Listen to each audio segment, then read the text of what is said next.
दोस्तों, आज पेश है युवराज का चुनाव।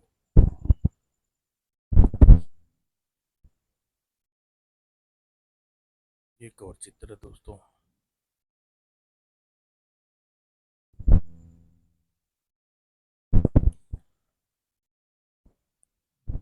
महाराज कुछ चिंतित से दिखाई दे रहे हैं क्या? मैं इसका कारण जान सकती हूँ महाराज? महारानी शिवानी, हमारी चिंता का कोई विशेष कारण नहीं है, पर यह प्रधानमंत्री रामदेव के एक विचित्र चर्चा छेड़कर हमें असमंजस में डाल दिया है। वह विचित्र चर्चा कैसी थी महाराज? महारानी, आज जब हम समादेव के राज्य में समस्याओं के बारे में विचार विमर्श कर रहे थे, तो उसी समय राजकुमार दिवाकर और राजकुमार सुधाकर उधर से निकले। उन्हें देखकर महाराज दोनों अब युवा हो गई है। तुम ठीक कह रही हो प्रधानमंत्री जी। हम सोच रहे हैं कि इन दोनों जुड़वा राजकुमार भाइयों का विवाह कर दिया जाए। महाराज, विवाह तो दोनों राजकुमारों का समय आने पर हो ही जाएगा, पर इनमें से इस दोनों राजकुमारों में से एक विजयनगर का युवराज घोषित करने का समय है, और वह समय अब आ ही पहुंचा है महाराज। प्रधानमंत्री जी, राजकुमार दिवाकर बनाने के लिए पूर्णतः योग्य है। हम उसे विजयनगर का युवराज बनाएंगे। महाराज, प्रसन्न विजय विजयंत नगर के राजकुमार में चुनाव का है, जो अत्यंत महत्वपूर्ण है। इस विषय में मैं आज ही निर्णय करें, समझ कर करें जो भी निर्णय आप। इसमें जो सोचना विचारना क्या है, राजकुमार दिवाकर विजयनगर का युवराज बनेगा। महाराज, मेरी राय है में युवराज दिवाकर के स्थान पर राजकुमार सुधाकर को बनाया जाए। राजकुमार सुधाकर में यही योग्यता कहाँ से है जो योग्यता युवराज दिवाकर में? प्रधानमंत्री जी, यह महाराज, यह आपकी भूल है। यह आप क्या कह रही हैं प्रधानमंत्री जी? हाँ महाराज, मैं ठीक कह रहा हूँ। क्षमा करें महाराज। राजकुमार दिवाकर अहंकारी स्वभाव के हैं। बिना सोचे समझे जल्दबाजी में कोई भी निर्णय कर बैठते हैं जो सही नहीं होता है। जबकि राजकुमार सुधाकर अत्यंत शांत और स्वभाव धीर गंभीर के हैं। वे पहले किसी बात को अच्छी तरह सोचते विचारते के पश्चात कोई निर्णय लेते हैं। इस यह उसका सबसे बड़ा गुण है महाराज। मेरी राय है कि विजयनगर का युवराज राजकुमार सुधाकर को घोषित किया जाए। प्रधानमंत्री जी, हम इस बारे में सोचेंगे। यह यह आपकी चिंता का कारण है महाराज। हाँ महारानी शिवांगी, आपने इस विषय में कोई निर्णय किया महाराज या नहीं की? नहीं महाराज, मैं ये लेने जैसा कुछ ही इसमें निर्णय लेने लेने जैसा कुछ है ही नहीं महारानी शिवांगी। हम शुरू से राजकुमार दिवाकर को विजय नग, विजय नगर का राजकुमार बनना के पक्ष में है। महाराज, एक बार फिर सोच लीजिए। मेरी राय में प्रधानमंत्री श्यामदेव ने आपको जो सलाह दी है वह उचित ही थी। महारानी, तुम भी प्रधानमंत्री के सुर में सुर मिलाने लगी। महाराज, दिवाकर और सुधाकर दोनों मेरे बेटे हैं। मैं दोनों को समान रूप से भली भांति परखती हूँ। निश्चित ही राजकुमार दिवाकर युवराज बनने योग्य नहीं है। नहीं महारानी, नहीं। हम अपने फैसले पर अटल हैं। विजयनगर का युवराज दिवाकर को ही बनाएंगे, न कि सुधाकर को। अगले दिन हम राजकुमार दिवाकर को विजयनगर का युवराज घोषित करते हैं। महाराज, आपने राजकुमार दिवाकर को विजयनगर का युवराज घोषित तो कर दिया, पर आपको एक दिन अपने निर्णय पर पछताना होगा। उसी दिन। बधाई हो दिवाकर भाई। विजयनगर का युवराज बनने के उपलक्ष्य में मेरी ओर से तुम्हें बधाई हूँ। इसमें बधाई देने की क्या बात है? विजयनगर का युवराज मुझे बनना था, तो बन गया। दिवाकर का अहंकार भरी बात सुनकर सुधाकर मुस्कुरा कर रह गया। दिवाकर ने उस रात मौज मस्ती से गुजारी। नाचो नर्तिका नाचो, आज तुम विजयनगर के राजकुमार के सामने नहीं, अपितु विजयनगर के युवराज के सामने नाच रही हो। खूब चंचलता से नाचो। दिवाकर अहंकार ही तो था ही, युवराज घोषित होने पर उसे और अहंकार भर गया। तुम्हारी इतनी हिम्मत, विजयनगर के युवराज से आंख मिलाकर बात करो। तड़ाक। तभी, दिवाकर भाई यह क्या अनर्थ कर रहे हो? ये भी हमारी तरह हाड़ मास के बने हुए हैं, इन्हें पीड़ा का अभ्यास होता है। सुधाकर, मैं विजयनगर का युवराज हूँ, अपना अच्छा बुरा बुरा सोच समझता हूँ। दिवाकर पांव पटकता हुआ वहां से चला गया। काश दिवाकर भाई तुम अच्छा बुरा सोच पाते। और एक दिन दरबार में महाराज जयनानगर के राजकुमार पुंडीर एक भारी सेना लेकर विजयनगर पर चढ़ाई करने आ रहे हैं। गुप्तचर, यह तो तुमने बड़ी अशुभ सूचना दी है। महाराज, मेरा अनुमान है कि 5 दिन के अंदर वह अपनी सेना विजयनगर की सीमा में प्रवेश करेगी। ओह, इतनी तीव्रता! हम अपनी व्यवस्थित हुई सेना को कैसे अव्यवस्थित हुई सेना को कैसे व्यवस्थित करेंगे? महाराज, पुंडीर में युवराज विजयनगर पर हमला करने का मार्ग बहुत सोच विचार कर तय किया है। इसकी सेना तितर बितर बिखर कर घने जंगलों के बीच से चलती हुई हमारे राज्य की सीमा में प्रवेश करेगी। बहुत चालाक है राजा पुंडीर। विश्वरक के घने जंगलों से वह हमारे राज्य की सीमा में चुपचाप प्रवेश करना चाहता है। यदि वह मैदानी भाग में हमारे राज्य की सीमा में प्रवेश करता तो हमें जल्द ही पता चल जाता। पर खैर, कोई बात नहीं, पता तो हमें फिर भी चल गया उसकी चाल का। पर समस्या यह है कि जैनानगर की विशाल सेना हमारी छोटी सी सेना का मुकाबला कैसे करेगी? प्रभाकर पूरी तरह परेशान हो उठा। उन दोनों मंत्रियों से कहा, विजयनगर के सामने बहुत बड़ा संकट आने वाला है। वर्तमान संकट की घड़ी में आप लोग उचित सलाह दें। महाराज, शत्रु हमारे राज्य पर आंख गड़ाई है, हम उसे सबक तो सिखाना ही पड़ेगा। हाँ महाराज, प्रधानमंत्री ठीक कह रही है, लेकिन कैसे कैसे हम कुंडीर के सामने सबक सिखा पाएंगे? तब युवराज दिवाकर बोला, महाराज, मेरे रहते आप किसी भी प्रकार की चिंता करनी नहीं चाहिए। हमारी सेना छोटी तो है, क्या हुआ? मगर मैं चाहूँ तो कुंडीर को क्या विश्व विजय कर सकता हूँ। शाबाश युवराज, तुमसे ऐसी ऐसे ही साहस की उपेक्षा थी। युवराज का जोश से नहीं, अपुती होश से काम करो। क्षणिक आवेश में गंभीर समस्या का हल नहीं खोजा जा सकता। प्रधानमंत्री जी, क्षणिक आवेश में आ यह सब नहीं कह रहा हूँ। मुझे शत्रु से जूझने की पूरी शक्ति है, मैं उसके दांत खट्टे करने की पूरी क्षमता रखता हूँ। शाबाश युवराज, हम तुम्हें राजा पुंडीर को सबक सिखाने की जिम्मेवारी सौंपते हैं। राजा पुंडीर जसवंत नगर पर हमला करने आ रहा है। मैं नहीं चाहता कि वह विजयनगर की सीमा में प्रवेश कर पाए। ऐसा ही होगा महाराज। उस समय उसे सीमा में प्रवेश करने से पहले रोकने का प्रयत्न करने की जिम्मेवारी तुम्हें सौंप रहा हूँ युवराज। जो आज्ञा महाराज, कल ही सीमा की ओर कूच कर जाऊंगा। अनुभवी अनुभवहीन राजकुमार इस कार्य को सौंपकर महाराज ने ठीक नहीं किया।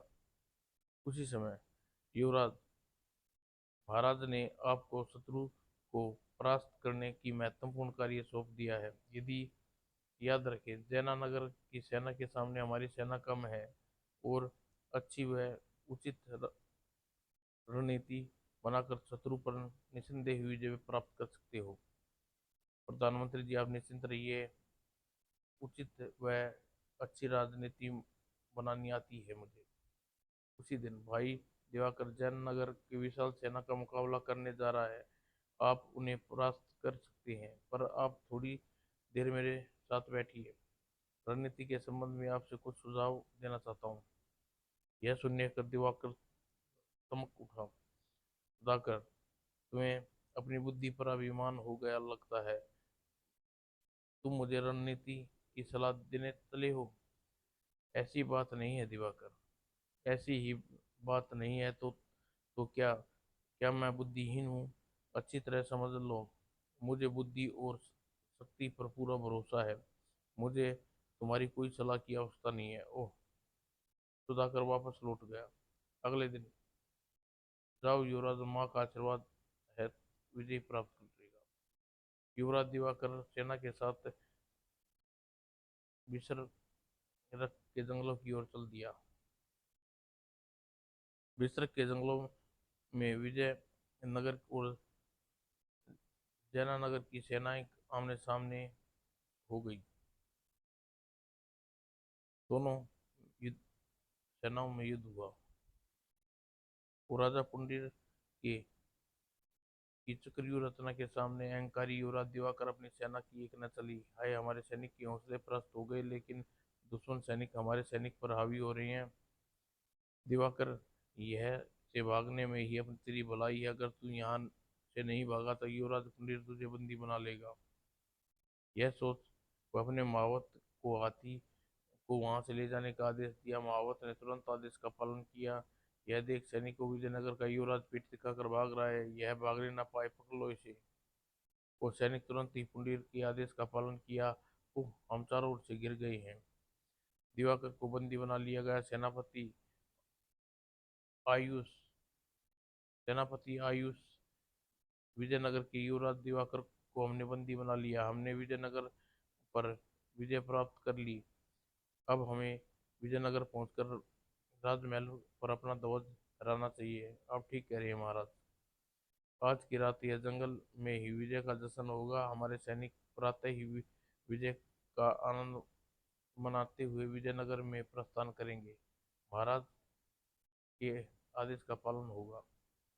वहीं पर डाव डाल दिया गया और विजयनगर में हमारी युद्ध में महाराज युद्ध में हमारी हार हुई। ओह, युवराज दिवाकर कहाँ है? उन्हें पुंडीर ने बंदी बना लिया। ओह, यह तो बहुत बुरा हुआ। राजा पर भाकर बुरी तरह परेशान हो उठा। महाराज पुंडीर अपने राज्य वापस लौट गया? नहीं महाराज, अभी उसने इस बिस्रक के जंगल में पड़ाव डाला हुआ है। कल प्रातः ही विजयनगर की ओर कूच करेगा। ओह, तब क्या होगा? महाराज परेशान ना हो। अपने ध्येय और ध्येय में कभी सफल नहीं होगा। लेकिन कैसे? बाजी हमारे हाथ से नहीं, अपुती शत्रु के हाथ में। इस समय बाजी को पलट भी जा सकती है महाराज। बस देखिए, मुझे क्या कुछ करने की आज्ञा दे। लेकिन देखिए आप मेरा कमाल। ठीक है, जैसा तुम चाहो वैसा कर सकते हो। तो हमारी ओर से पूरी छूट है। प्रभाकर की चिंता दूर नहीं हुई थी। जीत और शांत स्वभाव का सुधाकर भला क्या क्या कर सकता है? हमें उसे इसी प्रकार की हमें उसे किसी प्रकार की आशा नहीं रखनी चाहिए। सुधाकर राज्य के बंजारों की बस्ती में पहुंचा। राजकुमार, आप हमारी बस्ती में सरदार। देश की रक्षा के लिए हमें आपके सहयोग की आवश्यकता है। देश के लिए हम प्राण हाजिर है। राजकुमार, आदेश कीजिए, हमें क्या करना होगा? सरदार, जैनानगर के राजा पुंडीर इस समय विस्क- विसरक के जंगलों में सेना के साथ पड़ाव डाले हुए हैं। उससे युद्ध में हमारी हार हुई। उसने युवराज दिवाकर को बंदी बना लिया। क्या? हाँ सरदार, हम चाहते हैं आज रात कबीले के अन्य बंजारों के साथ विसर्ग के जंगल में जाओ।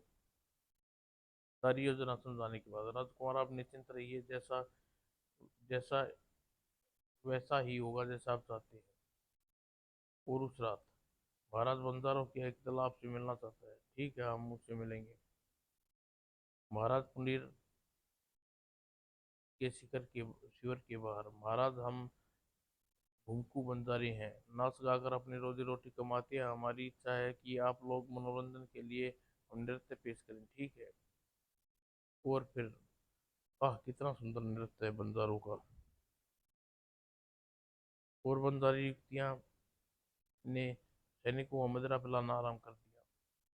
फिर दी काम बन गया। और युवराज अब राजकुमार सुधाकर ने अपनी सेना के साथ जयनगर की सेना पर आक्रमण कर दिया।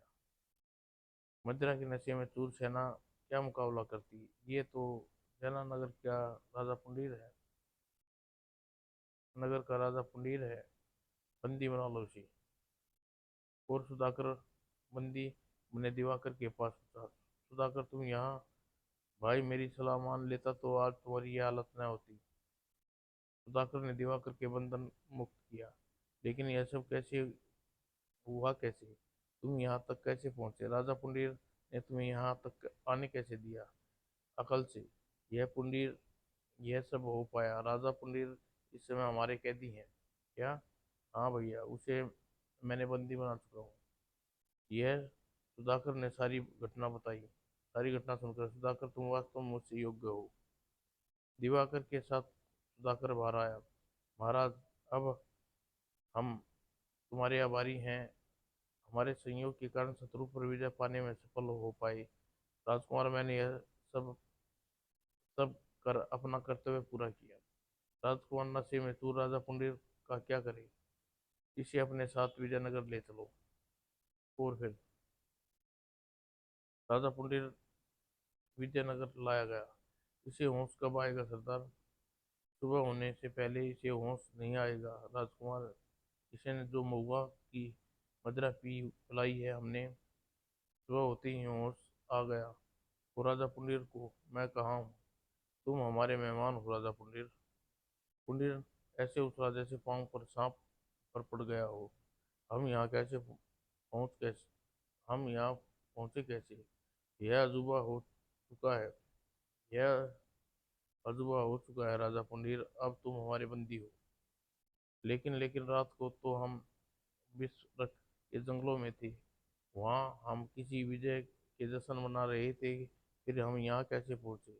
यह सब हमारे बुद्धिमान पुत्र राजकुमार सुधाकर के कारण संभव हो पाया है।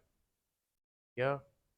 कुछ समझा नहीं पर राजा प्रभाकर, बंजारों की टोली को भूल गए क्या? बंजारों की टोली? वह बंजारे की टोली जो हमारे पुत्र द्वारा भेजी गई थी। उस टोली में तुम्हारी सेना को मदिरा के नशे में चूर कर दिया। तब राजा सुधाकर ने आक्रमण कर तुम्हें बंदी बना लिया। ओह, निश्चित ही आपका पुत्र सुधाकर प्रशंसा योग्य है। राजा पुंडीर, क्या तुम हमारे बंदी हो? कहो तुम्हारे साथ क्या सलूक किया जाए? राजन, यह आप पर निर्भर करता है। मैं आपका बंदी हूँ, आप जो चाहे सजा दे सकते हैं। राजन, मैं आपको छोड़ रहा हूँ, पर याद रखिए, पड़ोसी राज्य पर एक दूसरे के शत्रु नियति मित्र रहे तो ठीक है। राजन, आ, आपकी करनी पर मुझे खेद है, अपनी करनी पर मुझे खेद है। मैं विजयंत नगर पर आक्रमण करने की भारी भूल की। राजन कूटता दूर करने के लिए मैं आपसे संबंध जोड़ना चाहता हूँ। मैं कुछ समझा नहीं राजन। राजन, मैं अपनी पुत्री राजकुमारी ल्यावनिमी का विवाह राजकुमार सुधाकर के साथ करना चाहता हूँ। ओह, हमें आपका प्रस्ताव स्वीकार है राजा पंडित। राजकुमारी लावणमी ने राजकुमार सुधाकर का विवाह हो गया। एक दिन, महाराज, मैं आपसे कुछ कहना चाहता हूँ। कहो युवराज, क्या कहना चाहते हो? पिताजी महाराज, मैं युवराज पद योग्य नहीं हूँ। यह तुम क्या कह रहे हो युवराज? पिताजी महाराज, सुधाकर को युवराज बनने के योग्य है। उसे ही युवराज पद दीजिए, यह मेरी विनती है। ठीक है, ऐसा ही होगा। राजा प्रभाकर ने स्थान पर सुधाकर को युवराज बना दिया। समाप्त दोस्तों।